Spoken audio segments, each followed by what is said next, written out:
അങ്ങനെ കൺമണിയുടെയും കൃഷ്ണന്റെയും പിണക്കം മാറി കൃഷ്ണമണി ഒന്നിച്ചിരിക്കുകയാണ്. നല്ലൊരു എപ്പിസോഡാണ്. ആ എപ്പിസോഡ് മിസ്സാക്കരുത്. ഇന്നത്തെ എപ്പിസോഡിൽ അതിനെ കാണിക്കുന്നത് കൺമണി നല്ല ഗൗരവത്തിൽ കൃഷ്ണനോട് എനിക്ക് സാറിനോട് മാത്രമല്ല കടപ്പാട്, സാറിന് എന്നോട് കടപ്പാടുണ്ടെന്ന് പറയുകയാണ്. കാരണം ഞാനും സാറിന്റെ ജീവൻ രക്ഷപ്പെടുത്തിയിട്ടുണ്ടെന്ന് പറയുകയാണ്. എന്നാൽ അത് കേട്ട് കൃഷ്ണ അതിൽ കയറി പിടിക്കുകയാണ്. ഇത് തന്നെയാണ് കൺമണി ഞാനും കൺമണിയോട് പറയുന്നത്. നമ്മൾ രണ്ടുപേരുടെയും ഒരു മനസ്സാണ്. നമ്മൾ ഇതുപോലെ തന്നെ തുടർന്നും ഒന്നിച്ചു തന്നെ മുന്നോട്ട് പോകണം. പരസ്പരം സഹായിച്ചും പരസ്പരം ജീവൻ രക്ഷിച്ചും വീണു പോകുന്ന ഘട്ടങ്ങളിൽ പരസ്പരം താങ്ങാവണം. ചില ബുദ്ധിമുട്ടുകളുടെ മരവിപ്പിൽ തണുത്തു പോകുമ്പോൾ പരസ്പരം ആശ്രയിച്ച് ചൂട് പകരണം എന്ന് പറഞ്ഞുകൊണ്ട് കൃഷ്ണ കൺമണിയുടെ തോളിൽ കൈവച്ച് നിൽക്കുകയാണ്. എന്നാൽ അത് കണ്ട് കൺമണിക്ക് ദേഷ്യം വരികയാണ്. കൺമണി പെട്ടെന്ന് തന്നെ കൃഷ്ണനോട് റിയാക്ട് ചെയ്യുകയാണ്. പറഞ്ഞു മയക്കി എന്നെ കെട്ടുപിടിക്കാൻ ശ്രമിക്കുന്നോ എന്ന് ചോദിച്ചുകൊണ്ടാണ് കൺമണി കൃഷ്ണനെ തള്ളി മാറ്റി കൃഷ്ണനോട് ദേഷ്യപ്പെടുന്നത്. പറ എന്റെ ദേഹത്ത് തൊട്ടത് എന്തിനാ, പറ എന്റെ ദേഹത്ത് തൊട്ടത് എന്തിനാണെന്ന് ചോദിച്ചുകൊണ്ട് കൺമണി കൃഷ്ണനോട് ദേഷ്യപ്പെടുകയാണ്. എന്നാൽ അത് കേട്ട് കൃഷ്ണ നീ എന്റേതായത് കൊണ്ടാണ് ഞാൻ നിന്റെ ദേഹത്ത് തൊട്ടതെന്ന് ഒരു ഒഴുക്കൻ മറുപടി കൊടുക്കുകയാണ്. എന്നാൽ അത് കേട്ട് കൺമണി അത് നിങ്ങളല്ല ഞാനാണ് തീരുമാനിക്കേണ്ടത് എന്ന് പറയുകയാണ്. എന്നാൽ അത് കേട്ട് കൃഷ്ണ അല്ല അത് ദൈവം തീരുമാനിച്ചു കഴിഞ്ഞതാണെന്ന് പറയുകയാണ്. തുടർന്ന് കൃഷ്ണ വീണ്ടും കൺമണിയോട് മാപ്പ് പറയുകയാണ്. കൺമണി ഇപ്പോഴത്തെ സംഭവങ്ങളിൽ 100% തെറ്റ് എന്റെ ഭാഗത്താണെന്ന് പറയുകയാണ്. എന്റെ ഏറ്റവും വലിയ ശത്രുവിന്റെ കൂടെ ചേർന്ന് കൺമണി എന്നെ ജാമ്യത്തിലെടുത്തു എന്നറിഞ്ഞപ്പോൾ പെട്ടെന്നുള്ള ദേഷ്യത്തിൽ ഞാൻ അങ്ങനെ പ്രതികരിച്ചു പോയതാണെന്ന് പറയുകയാണ്. ബലരാമന്റെ കൂടെ ആ സെല്ലിനകത്ത് രാത്രി ഒന്നിച്ചു കഴിഞ്ഞപ്പോൾ ഞാൻ അനുഭവിച്ച വെറുപ്പ് ചില്ലറയല്ല. എങ്ങനെയെങ്കിലും അവന്റെ ആ സെല്ലിൽ നിന്ന് പുറത്തിറങ്ങിയാൽ മതി എന്ന് മാത്രമായിരുന്നു എന്റെ മനസ്സിലുണ്ടായിരുന്നത്. അങ്ങനെ പുറത്തിറങ്ങി വരുമ്പോൾ ബലരാമന്റെ സഹായത്തോടു കൂടിയാണ് ഞാൻ പുറത്തിറങ്ങിയതെന്നും കൂടി ഞാൻ മനസ്സിലാക്കിയപ്പോൾ ആ സമയത്ത് എന്റെ സമനില തെറ്റിപ്പോയി. എന്റെ മനസ്സിലേക്ക് മറ്റൊന്നും വന്നില്ല. എങ്ങനെ റിയാക്ട് ചെയ്യണമെന്ന് പോലും മനസ്സിലാകാതെ ഞാൻ എന്തൊക്കെയോ പറഞ്ഞു പോയി കൺമണി എന്ന് പറഞ്ഞുകൊണ്ട് ക്ഷമ ചോദിക്കുകയാണ് കൃഷ്ണ. എന്നാൽ അത് കേട്ട് കൺമണി പിന്നെ കൃഷ്ണനോട് ആ സമയത്ത് എന്റെ മാനസികാവസ്ഥ എന്താണെന്ന് സാറിന് അറിയാമായിരുന്നു എന്ന് ചോദിക്കുകയാണ്. സാറിനെ പുറത്തിറക്കുക അത് മാത്രമായിരുന്നു എന്റെ മനസ്സിനകത്ത്. വേറൊരു ചിന്തയും എന്റെ മനസ്സിലുണ്ടായിരുന്നില്ല. ഓഫീസ് വീട്, വീട് ഓഫീസ് എന്ന് ശീലിച്ച എനിക്ക് സാറിനെ എങ്ങനെ പോലീസ് സ്റ്റേഷനിൽ നിന്ന് ഇറക്കണമെന്ന് പോലും ധാരണയുണ്ടായിരുന്നില്ല. അങ്ങനെ വിഷമിച്ച് ഞാൻ അമ്പലത്തിൽ പോയി പ്രാർത്ഥിച്ചു നിൽക്കുന്ന സമയത്താണ് ദേവദൂതനെ പോലെ ഭാഗ്യശ്രീ എന്റെ മുന്നിൽ വന്നിട്ട് സാറിനെ ജാമ്യത്തിൽ ഇറക്കാമെന്ന് എന്നോട് പറഞ്ഞത്. ആ സമയത്ത് ഞാൻ മറ്റൊന്നും ചിന്തിച്ചില്ല. ബലരാമൻ സാറിന്റെ ശത്രുവാണെന്നോ ബലരാമനെ കുറിച്ച് ഒന്നും എന്റെ മനസ്സിലുണ്ടായില്ല. എന്റെ മനസ്സിനകത്ത് സാർ മാത്രമായിരുന്നു ഉണ്ടായിരുന്നത്. സാറിനെ എങ്ങനെയെങ്കിലും പുറത്തിറക്കണം അത് മാത്രമായിരുന്നു ഞാൻ ചിന്തിച്ചത്. എന്റെ മനസ്സിൽ ഒറ്റ രൂപം മാത്രമേ ഉണ്ടായിരുന്നുള്ളൂ.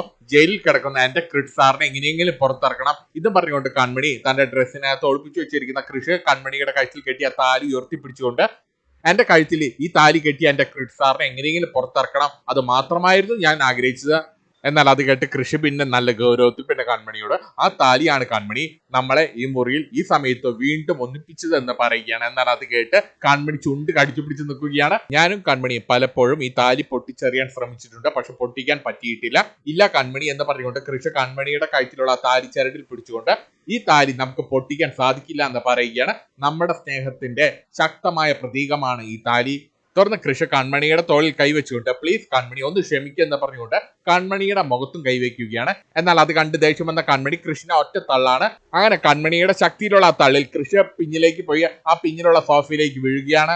എന്നാൽ ഈ സമയത്ത് കൺമണി മുഖം വീർപ്പിച്ച് നല്ല പിണക്കത്തിൽ തന്നെയാണ്. തുടർന്ന് കൃഷി കൺമണിയുടെ ഈ പിണക്കം കണ്ടിങ്ങനെ ചിരിച്ചു നിൽക്കുകയാണ്. അത് കണ്ടിങ്ങനെ ആസ്വദിച്ച് നിൽക്കുകയാണ്.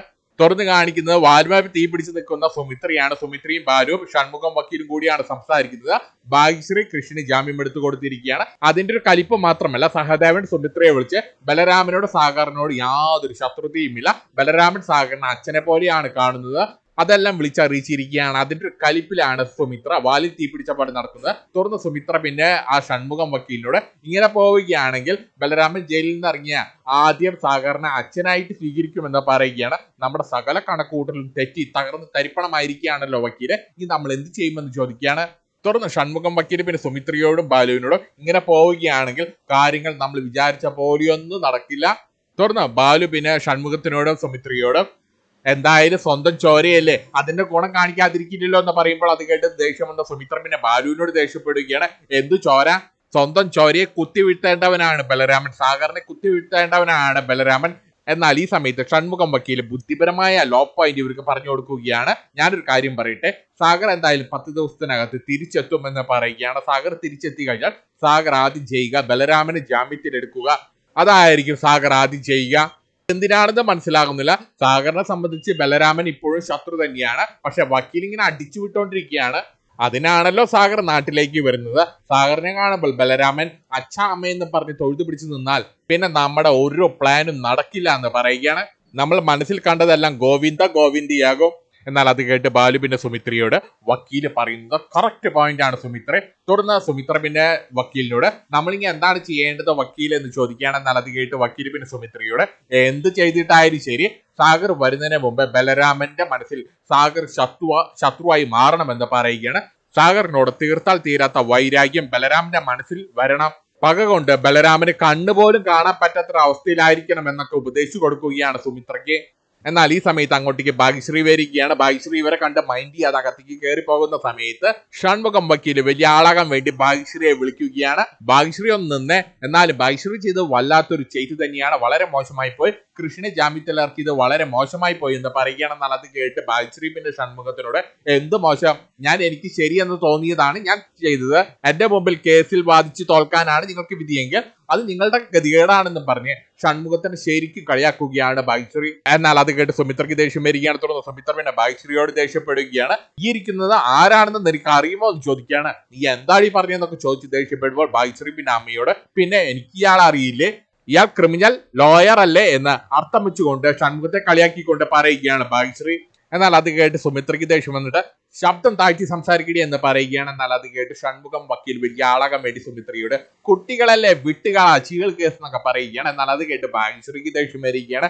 അയ്യടോ എനിക്ക് തന്റെ ഔദാര്യം ഒന്നും വേണ്ട എന്ന് ഷൺമുഖത്തിന്റെ മുഖത്ത് നോക്കി പറയുകയാണ് ഭാഗ്യശ്രീ. പിന്നെ ഈ കേസിൽ ഞാനല്ല കുട്ടി, താനാണ് കുട്ടി എന്ന് പറയുകയാണ്. താനിപ്പോൾ ഏറ്റെടുത്തിരിക്കുന്ന കേസിന്റെ ഗൗരവത്തെ കുറിച്ച് തനിക്ക് വല്ലതും അറിയുമോ എന്ന് ചോദിച്ച് ഷൺമുഖത്തിനെ കളിയാക്കുകയാണ്. ആ ഗൗരവം അറിയാത്തത് കൊണ്ടാണ് എനിക്ക് കൃഷ്ണന് ജാമ്യം എടുക്കാൻ സാധിച്ചത്. പിന്നെ നിങ്ങൾ ഇപ്പോൾ ഇവിടെ ഗൂഢാലോചന നടത്തുകയാണെന്ന് അറിയാം, നിങ്ങളുടെ ഒരു പ്ലാനും നടക്കാൻ പോകുന്നില്ല എന്ന് പറയുകയാണ്. എന്നാൽ അത് കേട്ട് ഷൺമുഖം വക്കീൽ പിന്നെ ഭാഗ്യശ്രീയോട് അയ്യോ മോളെ നിന്റെ ഒരു ഉദ്ദേശവും നടക്കാൻ പോകുന്നില്ല, നീ ഷൺമുഖം വക്കീലിനെ അറിയാത്തോണ്ടാണെന്ന് പറയുമ്പോൾ ഭാഗ്യശ്രീ എനിക്ക് ഷൺമുഖം വക്കീലിനെ കുറിച്ച് നല്ല രീതിയിൽ അറിയാം, തന്നെക്കാട്ടും നന്നായിട്ട് എനിക്ക് തന്നെ കുറിച്ച് അറിയാമെന്ന് ഭാഗ്യശ്രീ മറുപടി കൊടുക്കുകയാണ്. എന്നാൽ അത് കേട്ട് കിളി പോയി നിൽക്കുകയാണ് ഷൺമുഖം. താൻ നോക്കിക്കോ, തന്നെ ഞാൻ വീഴ്ത്തിയിരിക്കും, താൻ വീണിരിക്കും എന്ന് പറഞ്ഞുകൊണ്ട് ഷൺമുഖത്തിനെ നേരെ വെല്ലുവിളിച്ചുകൊണ്ട് ഭാഗ്യശ്രീ അകത്തേക്ക് കയറി പോവുകയാണ്. എന്നാൽ ഈ സമയത്ത് ഷൺമുഖം പിന്നെ സുമിത്രയോട് ഇപ്പോൾ ഒരു കാര്യം മനസ്സിലായി, പാളയത്തിൽ തന്നെ പട, നിങ്ങൾക്ക് ഗ്രൗണ്ട് സപ്പോർട്ട് തീരെ ഇല്ല അല്ലേ എന്ന് ചോദിക്കുകയാണ് സുമിത്രയോട്. എന്നാൽ അത് കേട്ട് സുമിത്രയും ബാലുവും മണവാട്ടി അടിച്ച പോലെ തല കുമ്പിട്ട് നിൽക്കുകയാണ്. തുറന്ന് കാണിക്കുന്ന കൃഷ്ണയും കൺമണിയുമാണ്. കൃഷ് വയറുമ കൈവച്ച് ഇങ്ങനെ ഒഴിഞ്ഞു നിൽക്കുകയാണ്. നല്ല വിശപ്പുണ്ട് കൃഷ്ണന്.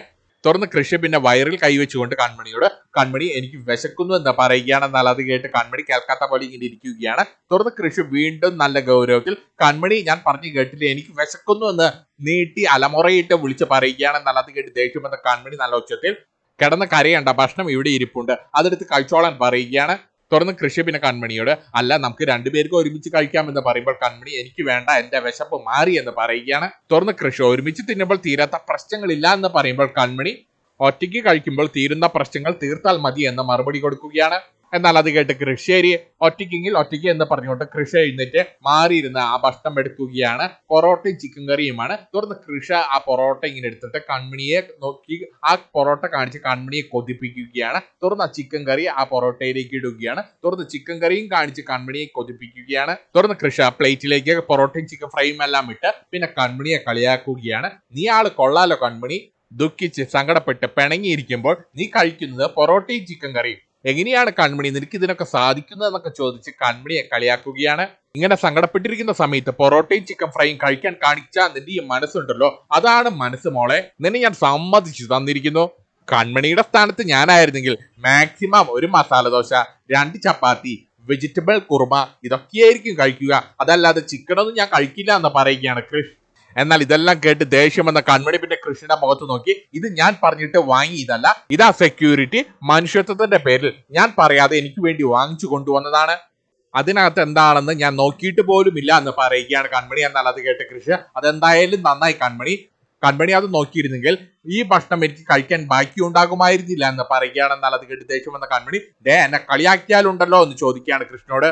തുറന്ന് കൃഷ് സോറി അപ്പോൾ കൺമണിക്ക് ഭക്ഷണം വേണ്ടേ എന്ന് ചോദിക്കുകയാണ്. തുറന്ന് കൺമണി എനിക്ക് ഭക്ഷണം വേണ്ട എന്ന് നല്ല ഗൗരവത്തിൽ പറഞ്ഞ് ഇങ്ങനെ പിണങ്ങി ഇരിക്കുകയാണ്. എന്നാൽ അത് കേട്ട് കൃഷി ഓക്കെ ശരി, കൺമണിക്ക് ഭക്ഷണം വേണ്ടെങ്കിൽ വേണ്ട, ഞാൻ കഴിച്ചോളാം എന്ന് പറഞ്ഞുകൊണ്ട് കൺമണിയെ കൊതിപ്പിക്കുന്നതിന് വേണ്ടി കൃഷി പൊറോട്ട പൊട്ടിച്ച് ആ ചിക്കൻ കറി എല്ലാം കൂട്ടി കൺമണിയെ വിളിച്ച് കൺമണിയെ കാണിച്ച് കൺമണിയെ മാക്സിമം കൊതിപ്പിച്ചുകൊണ്ടാണ് കൃഷി അത് കഴിക്കുന്നത്.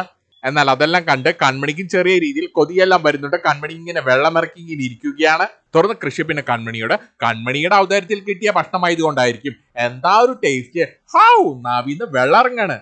എന്നാൽ ഇതെല്ലാം കേട്ട് കൺമണി പിന്നെ ആ ഭക്ഷണത്തിലേക്ക് തന്നെ ഇങ്ങനെ നോക്കി ഇങ്ങനെ നിരാശയോട് കൂടി ഇരിക്കുകയാണ്. പിണക്കത്തിന്റെ നിരാശയല്ല, ഭക്ഷണം തനിക്ക് കിട്ടിയില്ലല്ലോ അതിന്റെ ഒരു നിരാശയാണ് ഈ സമയത്ത് കൺമണിയുടെ മുഖത്ത്. തുടർന്ന് കൃഷി അത് കണ്ട് കൺമണിയുടെ മുഖത്ത് നോക്കി, അയ്യോ കൺമണി നീ ഇതിലേക്ക് ഇങ്ങനെ നോക്കി വെള്ളമിറക്കല്ലേ, കൊതി പറ്റല്ലേ എന്ന് പറഞ്ഞ് കൺമണിയെ വീണ്ടും കളിയാക്കുകയാണ്. എന്നാൽ അത് കേട്ട് ദേഷ്യം വന്ന കൺമണി പിന്നെ കൃഷ്ണനോട്, ഞാൻ ഭക്ഷണത്തിനോട് ആർത്തി പിടിച്ച് നടക്കുന്ന ഒരാളല്ല എന്ന് പറഞ്ഞുകൊണ്ട് വീണ്ടും മുഖം വീർച്ച് പിണങ്ങി തിരിഞ്ഞിരിക്കുകയാണ് കൺമണി. തുടർന്ന് കൃഷി, അയ്യോ കൺമണി അങ്ങനെ ഇവിടെ ആരും പറഞ്ഞിട്ടില്ല എന്ന് പറഞ്ഞുകൊണ്ട് കുറച്ച് പൊറോട്ട എടുത്ത് അതിൽ ചിക്കൻ ഗ്രേവി എല്ലാം എടുത്ത് കൺമണിയുടെ വായിലേക്ക് വെച്ചു കൊടുക്കാൻ നോക്കുകയാണ് കൃഷി. ഒരു മനുഷ്യൻ ജീവിക്കുന്നത് ഭക്ഷണത്തിന് വേണ്ടിയാണ്, അതുകൊണ്ട് നീ ഇത് കഴിച്ചോളൂ എന്ന് പറഞ്ഞുകൊണ്ട് കൃഷി കൺമണിക്ക് വാരി കൊടുക്കാൻ നിൽക്കുകയാണ്. എന്നാൽ കൺമണിക്ക് നല്ല ദേഷ്യം വരികയാണ്. തുടർന്ന് കൺമണി കൃഷിയുടെ കൈ തട്ടി മാറ്റുകയാണ് നല്ല ദേഷ്യത്തിൽ. വേണ്ട എന്ന് പറഞ്ഞ കേട്ടില്ലേ എന്ന് പറഞ്ഞുകൊണ്ടാണ് കൃഷിയുടെ കൈ തട്ടി മാറ്റുന്നത്. തുടർന്ന് കൃഷി പിന്നെ പ്ലേറ്റ് മാറ്റുകയാണ്. തുടർന്ന് കൃഷി പിന്നെ കൺമണിയോട്, കൺമണി എത്ര ദേഷ്യം കാണിച്ചാലും അത് കൂട്ടാകതെ കൺമണി എന്ന പുറകെ വിളിച്ചു നടക്കാനും ഒരാളുണ്ടാകണം. അതൊരു ഭാഗ്യമാണ്. കണ്ണുള്ളപ്പോൾ കൺമണിക്ക് അതിന്റെ വില അറിയില്ല. ഒരറ്റാക്കോ മറ്റോ വന്ന് ഞാൻ പെട്ടെന്ന് മരിക്കണം, അപ്പോൾ എന്റെ വില എന്താണെന്ന് കൺമണി മനസ്സിലാക്കിക്കൊള്ളുമെന്ന് പറയുകയാണ് കൃഷി. എന്നാൽ അത് കേട്ട് കൺമണി കൃഷിന്റെ കണ്ണുകളിലേക്ക് ഇങ്ങനെ നല്ല ഗൗരവത്തിലും സങ്കടത്തിലും കൂടി ഇങ്ങനെ നോക്കുകയാണ്. തുടർന്ന് കൃഷി വീണ്ടും കൺമണിയോട്, ഞാൻ പെട്ടെന്ന് പോകുമെന്ന് കരുതി നീ അധികം അങ്ങോട്ട് സന്തോഷിക്കേണ്ട എന്ന് പറയുകയാണ്. എന്റെ ജാതകത്തിലെ ഒടുക്കത്തെ ആയുസാണ്, ഗജകേസരി യോഗം ഉൾപ്പെടെ ഒരു 50 യോഗം കൂടി എനിക്കുണ്ടെന്ന് പറയുകയാണ്. കൃഷിന്റെ അവസാനം മറ്റൊരു യോഗം കൂടി എനിക്ക് എഴുതിയിട്ടുണ്ട്. ഏറ്റവും പ്രധാനപ്പെട്ട യോഗം കൺമണി യോഗമായിരിക്കും. കൺമണി എന്ന പാവ പെണ്ണിനെ കൃഷ്ണമണി എന്ന പേരിട്ട് കല്യാണം കഴിച്ച് ഡസൻ കണക്കിന് കുട്ടികളുമൊത്ത് നൂറ്റാണ്ടുകളോളം ജീവിക്കും. എന്നാൽ കൃഷിന്റെ ഈ തള്ളി കേട്ട് കൺമണി ആദ്യമായിട്ട് ചിരിക്കുകയാണ്. എന്നാൽ അത് കണ്ട് കൃഷിന് സന്തോഷമാവുകയാണ്. തുടർന്ന് കൃഷി പിന്നെ കൺമണിയുടെ എന്റെ തമാശ കേട്ട് കൺമണി ചിരിച്ചിരിക്കുകയാണെന്ന് പറയുകയാണ്. എന്നാൽ അത് കേട്ട് കൺമണി ഞാൻ ചിരിച്ചിട്ടൊന്നുമില്ല എന്ന് പറഞ്ഞുകൊണ്ട് ഗൗരവമായിട്ട് ഇങ്ങനെ ഇരിക്കുകയാണ്. എന്നാൽ അത് കണ്ട് കൃഷ്ണ കാര്യം മനസ്സിലായിരിക്കുകയാണ്. തുടർന്ന് കൃഷി പിന്നെ കൺമണിയുടെ, എന്റെ കൺമണി ചിരി വന്നാൽ ചിരിക്കണം, ഇങ്ങനെ എയർ പിടിച്ചിരുന്നിട്ട് കാര്യമില്ല എന്ന് പറയുകയാണ്. എന്നാൽ അത് കേട്ട് കൺമണി പിന്നെ കൃഷ്ണനോട്, സാറിന് നാണമാകുന്നില്ലേ, കുറെ നേരമായല്ലോ നാണില്ലാണ്ട് ഇങ്ങനെ ചെലവിലാന്ന് ചലച്ചോണ്ടിരിക്കാൻ. എന്നാൽ അത് കേട്ട് കൃഷി, ശരി ഞാൻ ചലക്കുന്നില്ല, ഞാൻ ഇങ്ങനെ ഡയലോഗ് കോമഡി നിർത്തി, ഇനി ആക്ഷൻ കോമഡി ആണെന്ന് പറഞ്ഞ് പിന്നെ കൃഷിന്റെ ഒരു പെർഫോമൻസ് ആണ്. കൃഷി മുഖം കൊണ്ട് എന്തൊക്കെയോ ഗോഷ്ടികൾ കാണിക്കുന്നുണ്ട്, മോണാക്ടോ അല്ല മിമിക്രി അല്ല എന്തൊക്കെയോ കാണിച്ചു കൂട്ടുന്നുണ്ട്. എന്നാൽ അതെല്ലാം കണ്ട് കൺമണി ഇങ്ങനെ കണ്ണു തുറപ്പിച്ച് ഇങ്ങനെ നോക്കി നിൽക്കുകയാണ്. ഇനിയും ഇതുപോലെ പെർഫോം ചെയ്താൽ കൺമണി ആ ചിക്കൻ കാലെടുത്ത് തന്നെ തലയ്ക്കടിച്ചു കൊല്ലുമെന്ന് കൃഷ്ണ മനസ്സിലായിരിക്കുകയാണ്. തുടർന്ന് കൃഷി അത് നിർത്തുകയാണ്. തുടർന്ന് കൃഷി പിന്നെ മനസ്സിൽ ചിന്തിക്കുന്നത്, ഇതുകൊണ്ടൊന്നും കാര്യമില്ല, ഇനി അറ്റ കൈ പ്രയോഗം തന്നെ എന്ന് മനസ്സിൽ ചിന്തിച്ചുകൊണ്ട് ആ പ്ലേറ്റ് മേശപ്പുറത്ത് വെച്ച് കൃഷി എഴുന്നേറ്റ് നിന്ന് 2 കൈയും 2 സൈഡിലേക്ക് വെച്ച് ഇടുകയാണ്. എന്നാൽ അത് കണ്ട് കൺമണി ഒന്ന് ഞെട്ടി നിൽക്കുകയാണ്. കൃഷി തനിക്ക് മുമ്പിൽ ഇട്ട് നിൽക്കുകയാണ്. ഇത് കണ്ട് കൺമണി വേഗം തന്നെ ചാടി എഴുന്നേറ്റ് കൃഷിന്റെ അടുത്തേക്ക് ഓടിച്ചെന്ന് അരുത് സാർ എന്ന് പറഞ്ഞുകൊണ്ട് കൃഷിനെ കെട്ടിപ്പിടിക്കുകയാണ് കൺമണി. ഈ സമയത്ത് കൺമണി കരയുന്നത് കൃഷി കാണുകയാണ്. തുടർന്ന് കൃഷി കൺമണിയുടെ കണ്ണീരെല്ലാം തുടയ്ക്കുകയാണ്. തുടർന്ന് കൃഷി പിന്നെ കൺമണിയോട്, അയ്യോ കൺമണി കരയരുത് എന്ന് പറയുകയാണ്. തുടർന്ന് കൺമണി പിന്നെ കൃഷ്ണനോട്, ജയിലിൽ നിന്ന് സാർ ഇറങ്ങി വരുന്ന സമയത്ത് സാർ എന്നെ ഓടി വന്ന് കെട്ടിപ്പിടിക്കുമെന്ന് പ്രതീക്ഷിച്ച് നിൽക്കുകയായിരുന്നു. പക്ഷെ സംഭവിച്ചതെല്ലാം മറ്റെന്തൊക്കെയാണ്. സാർ അന്നേരം പറഞ്ഞെല്ലാം കേട്ട് മരിച്ചാൽ മതി എന്നാണ് എനിക്ക് ആ സമയത്ത് തോന്നിയത്. എന്നാൽ അത് കേട്ട് കൃഷി പിന്നെ കൺമണിയോട്, കൺമണി മരിച്ചാൽ പിന്നെ എനിക്ക് ആരാണുള്ളത്, കൺമണി മരിച്ചാൽ ഞാനും കൂടെ മരിക്കുമെന്ന് പറയുകയാണ് കൃഷി. അതുകൊണ്ട് അങ്ങനെയൊന്നും ചിന്തിക്കരുത് കൺമണി. അതുമല്ല, ഞാൻ കൺമണിക്കൊപ്പം മരിച്ചില്ലെങ്കിൽ കൺമണിയുടെ ഓർമ്മയ്ക്ക് ഞാനും പുതിയൊരു താജ്മഹൽ കെട്ടേണ്ടി വരും. കമ്പിക്കും മണലിലും സിമെന്റിനും എല്ലാം ഇപ്പോൾ വലിയ വിലയാണ്. എന്നാൽ അതെല്ലാം കേട്ട് കൺമണി ചിരിക്കുകയാണ്. അങ്ങനെ കൺമണിയുടെ കൃഷിന്റെ പിണക്കം മാറിയിരിക്കുകയാണ്. രണ്ടുപേരും ചിരിച്ച് സന്തോഷിച്ച് നിൽക്കുകയാണ്. ഇനി എന്റെ ജീവിതത്തിൽ ക്രിഡ് സാർ ഇല്ല എന്ന് ഗോകുലിനോട് ഡയലോഗ് അടിച്ച കൺമണി ഗോകുലിനോട്, ഞാനും ക്രിഡ് സാറും വീണ്ടും ഒന്നായി എന്ന് പറയുന്ന മുഹൂർത്തം കാണാൻ കാത്തിരിക്കുന്നു. വാസ്തവത്തിൽ ഒരു കേക്ക് മുറിച്ചാണ് നമ്മുടെ പിണക്കം മാറിയത് ആഘോഷിക്കേണ്ടത്. തൽക്കാലം ഇപ്പോൾ ഇവിടെ കേക്കിലെ ഈ പൊറോട്ടയും ചിക്കൻ കറി മാത്രമാണുള്ളത്. നമുക്കൊരു കാര്യം ചെയ്യാം, നമുക്ക് 2 പേർക്കും അത് കഴിച്ച് നമ്മുടെ പിണക്കം മാറ്റി ആഘോഷിക്കാം എന്ന് പറഞ്ഞുകൊണ്ട് കൃഷി പ്ലേറ്റ് എടുത്തിട്ട് കൺമണിയെ അവിടെ ഇരുത്തി 2 പേരും ഭക്ഷണം വാരി കൊടുക്കുകയാണ്. കൃഷി കൺമണിക്കും കൺമണി കൃഷിനും ഭക്ഷണം വാരി കൊടുക്കുകയാണ്. തുറന്ന് കാണിക്കുന്നത് അനിരുദ്ധ് വരുണെ കാണുന്നതിന് വേണ്ടി ഹോസ്പിറ്റലിലേക്ക് ചെന്നിരിക്കുകയാണ്. തുറന്ന് വരുൺ പിന്നെ അനിരുദ്ധിനോട്, സാറേ എനിക്കൊരു സഹായം ചെയ്തു തരണം, വരുൺ മരിക്കുന്നത് വരെ സാർ ഇനി എനിക്ക് മറ്റൊന്നും ചെയ്തു തരണ്ട, സാർ എനിക്ക് ഈ ഒരു സഹായം മാത്രം ചെയ്തു തന്നാൽ മതി, കൺമണിയെ പൂട്ടണം. തുറന്ന് വരുൺ അച്ഛൻ പിന്നെ അനിരുദ്ധിനോട് കൺമണിക്കെതിരെ കേസെടുക്കാൻ പറ്റില്ല എന്ന് ചോദിക്കുമ്പോൾ അനിരുദ്ധ് എന്ത് പറഞ്ഞാണ് കേസെടുക്കുക എന്ന് തിരിച്ചു ചോദിക്കുകയാണ്. തുറന്ന് വരുൺ അച്ഛൻ പിന്നെ അനിരുദ്ധിനോട് ആ 101 പവൻ അത്രയും സ്വർണം സ്ത്രീധനമായി വാങ്ങിയെന്ന് പറഞ്ഞ് കേസെടുക്കാൻ പറ്റില്ല എന്ന് ചോദിക്കുമ്പോൾ അനിരുദ്ധ് അങ്ങനെയാണെങ്കിൽ ആ 101 പവൻ സ്ത്രീധനമായിട്ട് കൊടുത്താൽ നിങ്ങൾക്കെതിരെയായിരിക്കും ആദ്യം കേസെടുക്കുക, നിങ്ങളെ ആയിരിക്കും ആദ്യം അറസ്റ്റ് ചെയ്യുക. എന്നാൽ അത് കേട്ട് വരുൺ അച്ഛൻ അയ്യോ അത് പറ്റില്ല എന്ന് പറയുകയാണ്. തുറന്ന് വരുൺ അച്ഛൻ പിന്നെ മറ്റൊരു ഐഡിയ പറയുകയാണെങ്കിൽ പിന്നെ നമുക്കൊരു കാര്യം ചെയ്യാം, വരുൺ കല്യാണം കഴിക്കാൻ പോകുന്ന കൺമണിയെ കൃഷി തട്ടിയെടുത്തു എന്ന് പറഞ്ഞുകൊണ്ട് നമുക്ക് കേസ് കൊടുത്താലോ. എന്നാൽ അത് കേട്ട് അനിരുദ്ധ് കൺമണി തിരിച്ച് കേസ് കൊടുത്താലോ എന്ന് ചോദിക്കുകയാണ്. കൺമണിയെ വരുൺ തട്ടിയെടുക്കാൻ ശ്രമിക്കുന്നു എന്ന് പറഞ്ഞ് കൺമണി കേസ് കൊടുത്താൽ നിങ്ങൾ തന്നെ തൂങ്ങുമെന്ന് പറയുകയാണ്. തുറന്ന് വരുൺ പിന്നെ അനിരുദ്ധിനോട് കൺമണിയെ അല്ല കൃഷ്ണയാണ് പൂട്ടേണ്ടത് എന്ന് പറയുകയാണ്. ഇപ്പോൾ തന്നെ കണ്ടില്ലേ, അവൻ ഇപ്പോൾ തന്നെ ജയിലിൽ നിന്ന് ഊരി പോന്നിരിക്കുകയാണ്. അവനെ എങ്ങനെയെങ്കിലും പൂട്ടണം, അവനിട്ടൊരു പണി കൊടുത്താൽ കൺമണി ഒന്ന് ഒതുങ്ങിക്കോളും എന്ന് പറയുകയാണ് വരുൺ. പക്ഷെ അതിന് എന്താണ് വഴി എന്ന് ചോദിക്കുകയാണ്. എന്നാൽ അതെല്ലാം കേട്ട അനിരുദ്ധ പിന്നെ വരുണിനോട് അതിന് നേരായ വഴിയൊന്നും പറ്റില്ല, വളഞ്ഞ വഴി തന്നെ പോകണം എന്ന് പറയുകയാണ്. തുടർന്ന് വരുൺ പിന്നെ അനിരുദ്ധിനോട് നേരായ വഴിക്ക് പോയിട്ട് എന്തായാലും ഒന്നും നടന്നില്ല, അതുകൊണ്ട് നമുക്ക് ഇനി വളഞ്ഞ വഴിയിലൂടെ തന്നെ പോകാമെന്ന് പറയുകയാണ്. തുറന്ന് വരുൺ പിന്നെ അനിരുദ്ധിനോട് കൃഷ്ണ ആരാണ് ജാമ്യം എടുത്ത് കൊടുത്തതെന്ന് ചോദിക്കുമ്പോൾ അനിരുദ്ധ ബലരാമന്റെ സഹോദരി ഭാഗ്യശ്രീയാണെന്ന് പറയുകയാണെന്നുള്ള അത് കേട്ട് അനിരുദ്ധ അതെങ്ങനെ ശരിയാകും, കൃഷ്ണന്റെ ഏറ്റവും വലിയ ശത്രുവാണ് ഈ പറയുന്ന ബലരാമൻ. അങ്ങനെയുള്ളപ്പോൾ ബലരാമന്റെ സഹോദരി എന്തിനാണ് കൃഷ്ണൻ ജാമ്യം എടുത്തു കൊടുത്തത്, ഇതിലെന്തോ പന്തിക്കേടുണ്ട്, ഇതിൽ എന്തൊക്കെയോ പ്രശ്നങ്ങളുണ്ടെന്ന് പറയുകയാണ് വരുൺ. കൺമണി അവളെന്തായാലും ഞാൻ വെറുതെ വിടാൻ ഉദ്ദേശിക്കുന്നില്ല, എനിക്ക് അവരോട് എന്തായാലും പ്രതികാരം ചെയ്യണം, അവർ ഞാൻ മര്യാദയ്ക്ക് ജീവിക്കാൻ അനുവദിക്കില്ല എന്നിങ്ങനെ ദൃഢപ്രതിജ്ഞ എടുത്തു നിൽക്കുകയാണ് വരുൺ. എന്നാൽ ഈ സമയത്ത് അങ്ങോട്ടേക്ക് ഇഞ്ചക്ഷൻ ചെയ്യാൻ നേഴ്സ് വരികയാണ്. എന്നാൽ നേഴ്സ് ഇഞ്ചക്ഷൻ ചെയ്യാൻ വരുന്ന കാണുമ്പോൾ തന്നെ വരുൺ അലമുറയിട്ട് കരയുകയാണ്, പേടിച്ച് കരയുകയാണ്. തുറന്ന് വരുണിന്റെ അച്ഛനും അനിരുദ്ധും വരുണിന്റെ കൈ പിടിച്ച് നേഴ്സ് ഇഞ്ചക്ഷൻ ചെയ്യുകയാണ്. അങ്ങനെ ഒരു നേഴ്സിനെ വരെ പേടിയുള്ള വരുണാണ് കൃഷ്ണയോട് കൺമണിയോട് പ്രതികാരം ചെയ്യാൻ പോകുന്നത്. തുറന്ന് കാണിക്കുന്നത് വീണ്ടും കൺമണിയും കൃഷ്ണയുമാണ്. തുറന്ന് കൺമണി പിന്നെ കൃഷ്ണയോട് സാറ് പറഞ്ഞ സത്യം തന്നെയാണ്, നമുക്കൊരിക്കലും പിരിഞ്ഞിരിക്കാൻ സാധിക്കില്ല എന്ന് പറയുകയാണ്. ഈ ഒരിക്കലും സാറിന്റെ മുഖത്ത് പോലും നോക്കില്ല എന്ന് ദൃഢപ്രതിജ്ഞ എടുത്ത ഒരാളാണ് ഞാൻ. എന്നിട്ടിപ്പോൾ കണ്ടില്ലേ, ഞാൻ വീട്ടിൽ ഏട്ടത്തിയോട് വഴക്കിട്ട് ഏട്ടത്തി എന്നെ വീട്ടിൽ നിന്ന് ഇറക്കി വിട്ട് ഞാൻ ദേ ഇവിടെ ഗസ്റ്റ് ഹൗസിലെത്തി, ഞാൻ വിശ്വസിക്കുന്ന അതേ ഈശ്വരൻ സാറിനെയും ഈ ഗസ്റ്റ് ഹൗസിലേക്ക് എത്തിച്ചു എന്ന് പറയുകയാണ്. സാറുമായിട്ടുള്ള വഴക്ക് മാറാൻ ഈശ്വരൻ കാണിച്ചു തന്ന വഴികളായിരിക്കും എന്നൊക്കെ പറയുകയാണ് കൺമണി.